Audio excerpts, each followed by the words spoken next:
నమస్తే, welcome back to our channel మన ఇంటి అభిరుచులు. నేను ఈరోజు మనం మా ఇంటి స్టైల్లో టొమాటో చట్నీ ఎలా చేసుకోవాలో చూద్దాం. ఇది ముఖ్యంగా దోశలోకి, ఇడ్లీలోకి, రైస్లోకి చాలా బాగుంటుంది. ఇప్పుడు మనం ముందుగా ఒక గిన్నె పెట్టుకొని ఒక 2 టేబుల్ స్పూన్స్ ఆయిల్ వేసుకోవాలి.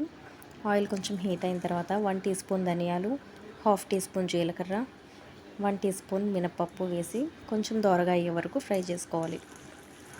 ఇవి ఫ్రై అయిన తర్వాత ముందుగా మనం సన్నగా కట్ చేసి పెట్టుకున్న టొమాటో ముక్కలు వేసుకోవాలి.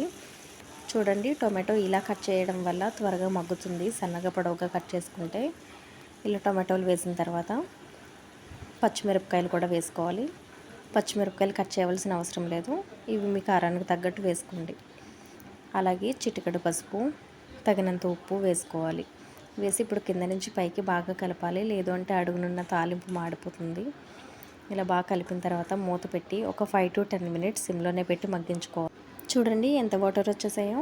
ఇలా సిమ్లో పెట్టి మగ్గించుకోవడం వల్ల టొమాటో మాడిపోకుండా బాగా ఉడుకుతుంది. ఈ వాటర్ వాటికి సరిపోతాయి ఉడకడానికి, మనం ఎక్స్ట్రా వాటర్ పోయిన అవసరం లేదు. ఇలా ఇప్పుడు మళ్ళీ బాగా కలుపుకొని మళ్ళీ సిమ్లో పెట్టి మూత పెట్టి ఒక 5 to 10 మినిట్స్ మళ్ళీ ఉంచాలి. చూడండి, ఇప్పుడు వాటర్ అన్నీ ఎలా ఎగిరిపోయాయో. ఇలా ఉన్నప్పుడే మనం ఒక వెల్లుల్లిపై రేకలు తీసుకొని వేసుకోవాలి. వేసి ఒకసారి బాగా కలిపి 1 మినిట్ మగ్గిస్తే సరిపోతుంది. ఇలా వాటర్ అన్నీ బాగా దగ్గరికి అయిపోవాలి, అసలు వాటర్ అనేది ఉండకూడదు. ఇప్పుడు స్టవ్ ఆఫ్ చేసుకొని ఒక మిక్సీ జార్లోకి ట్రాన్స్ఫర్ చేసుకోవాలి. మిక్సీ జార్లోకి ట్రాన్స్ఫర్ చేసిన వెంటనే మిక్సీ పట్టద్దు, మీదకి చిందేస్తుంది. కొంచెం చల్లారనివ్వండి.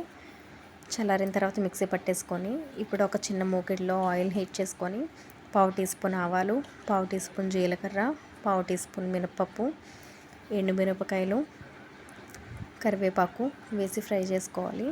ఇది ఇలా వేడిగా ఉండగానే మనం రెడీ చేసి పెట్టుకున్న చట్నీలో వేసేయాలి. ఈ టొమాటో చట్నీ అంటే ఎవరికి తెలియదని కాదు, ఒక్కొక్క ఇంట్లో ఒక్కొక్క స్టైల్లో చేసుకుంటారు కదా. మా ఇంట్లో అయితే మా అమ్మగారు ఇలానే చేసేవారు. ఇది ముఖ్యంగా దోశల్లోకి చాలా బాగుంటుంది. నేను ఎన్ని చోట్ల తిన్నా సరే నాకు మా అమ్మగారు చేసే టొమాటో చట్నీ అంటే చాలా ఇష్టం. అందుకే నాకు నచ్చింది మీతో షేర్ చేసుకుందామని చెప్పి చేశాను. మీకు నచ్చితే తప్పకుండా ట్రై చేయండి. Thanks for watching.